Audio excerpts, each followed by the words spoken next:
دن کے 11 بجے ہیں۔ السلام علیکم، یہ ریڈیو پاکستان ہے۔ عرفانہ شاہین سے خبریں سنیے۔ اہم خبروں کا خلاصہ۔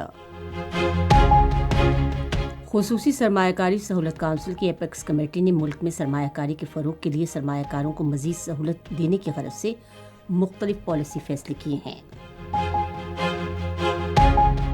سفارتی نمائندوں کی 3 روزہ کانفرنس آج اسلام آباد میں شروع ہو رہی ہے، جس میں پاکستان کی خارجہ پالیسی کے 2 طرفہ علاقائی اور عالمی پہلوؤں پر سفارشات کو حتمی شکل دی جائے گی۔ غیر قانونی طور پر مقیم باشندوں کے اپنے ملکوں کو واپسی کا عمل جاری ہے اور گزشتہ روز مزید 785 افغان باشندے اپنے ملک واپس گئے۔ اور کنٹرول لائن کے دونوں اطراف اور دنیا بھر میں مقیم کشمیری کل یوم حق خود ارادیت منائیں گے۔ خبریں تفصیل کے ساتھ۔ خصوصی سرمایہ کاری سہولت کونسل کی ایپیکس کمیٹی نے ملک میں سرمایہ کاری کے فروغ کے لیے سرمایہ کاروں کو مزید سہولت دینے کی غرض سے مختلف پالیسی فیصلے کیے ہیں۔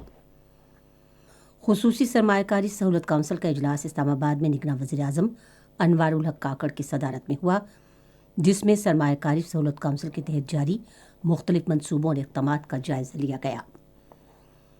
اجلاس میں بری فوج کے سربراہ جنرل عاصم منیر، وفاقی کابینہ کے ارکان، صوبائی وزرائے اعلیٰ اور اعلیٰ سرکاری افسران نے بھی شرکت کی۔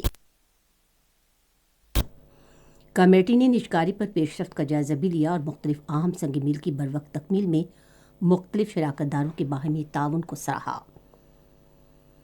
کمیٹی نے سعودی عرب اور قطر کے ساتھ 2 طرفہ سرمایہ کاری معاہدے کو حتمی شکل دینے اور متحدہ عرب امارات اور کویت کے ساتھ فریم ورک کی مفاہمتی یادداشتوں پر دستخط کرنے سمیت دوست ممالک کے ساتھ معاشرتی روابط میں اضافے کو سراہا۔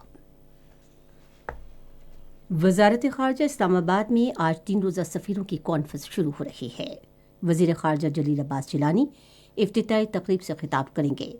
وزیر اعظم انوار الحق کاکڑ کانفرنس سے کلیدی تقریر کریں گے۔ کانفرنس میں پاکستان کی خارجہ پالیسی، 2 طرفہ علاقائی اور عالمی کوشش پر غور و خوض اور سفارشات کو حتمی شکل دی جائے گی۔ کانفرنس میں علاقائی نمائندوں کے ساتھ دنیا کے اہم دارالحکومتوں میں تعینات پاکستان کے سفیروں کو بھی مدعو کیا گیا ہے۔ پاک فوج اور فرنٹیئر کورps نارتھ خیبر پختونخوا کے پسماندہ علاقوں میں ضرورت مند خاندانوں کو بنیادی سہولیات فراہم کرنے کی کر رہے ہیں۔ مختلف اضلاع میں مستحق خاندانوں کو سردی سے بچانے کے لیے خشک راشن، گرم کپڑے اور دیگر اشیاء فراہم کی جا رہی ہیں۔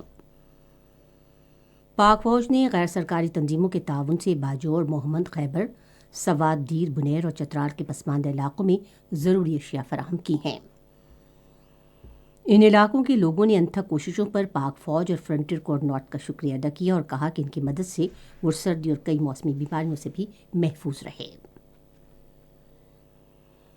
افغان باشندوں سمیت غیر قانونی طور پر مقیم غیر ملکیوں کی ان کے ملکوں کو باوقار اور محفوظ انداز میں واپسی کا عمل جاری ہے۔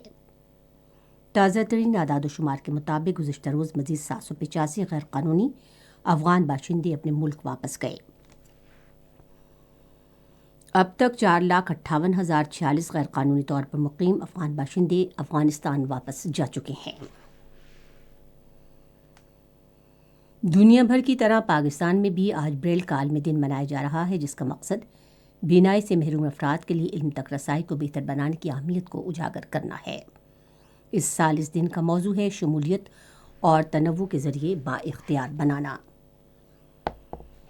کنٹرول لائن کے دونوں اطراف اور دنیا بھر میں مقیم کشمیری کل یوم حق خود ارادیت اس عزم کے ساتھ منائیں گے کہ وہ اپنے بین الاقوامی سطح پر تسلیم شدہ ناقابل تنسیق حق کے حصول تک اپنی جدوجہد جاری رکھیں گے۔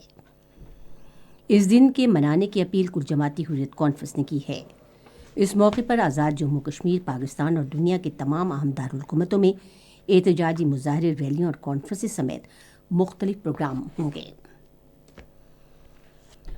فروری 2022 میں کشیدگی کے آغاز کے بعد روس اور یوکرین نے جنگی قیدیوں کا تبادلہ کیا ہے۔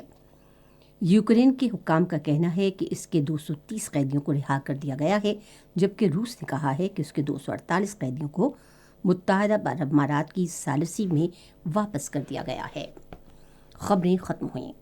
مزید خبروں اور تجزیوں کے لیے ہماری ویب سائٹ ہے radio.tv.pk اور فیس بک کے link radio Pakistan news official پر آپ ہماری ان خبروں کی براہ راست ویڈیو سٹریمنگ بھی ملاحظہ کر سکتے ہیں۔